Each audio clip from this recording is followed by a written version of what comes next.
Pump maintenance. Keeping the flow smooth and steady. Hello everyone, and welcome to our English learning series.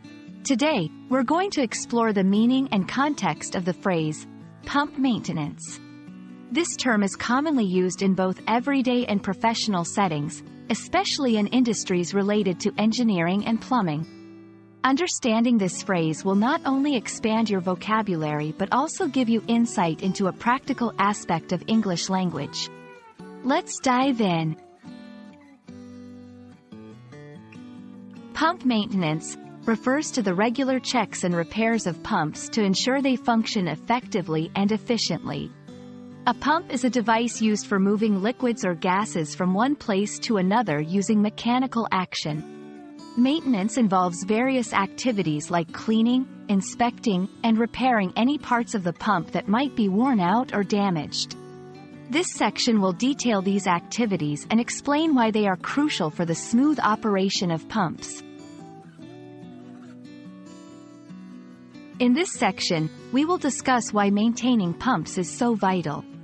Regular maintenance ensures that pumps operate at their best, prevents breakdowns, and extends the life of the equipment.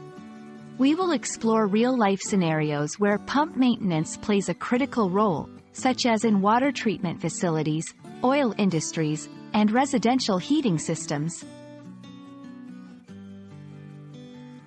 Here, we'll expand your vocabulary by introducing terms and phrases related to pump maintenance. Words like lubrication, wear and tear, inspection, and efficiency will be explained. Understanding these terms will help you grasp the broader context of pump maintenance and enhance your technical English skills. In this part of the video, we will look at practical examples of pump maintenance. We'll take a virtual tour of a facility where pumps are used and maintained. This real-world application will help in understanding how the theoretical aspects of pump maintenance are applied in everyday situations. Thank you for joining us in this exploration of the phrase, pump maintenance. We hope this video has been informative and has added a valuable term to your English vocabulary. Remember, learning a language is not just about words and grammar, but also about understanding the context in which these words are used. Keep practicing, and see you in our next video.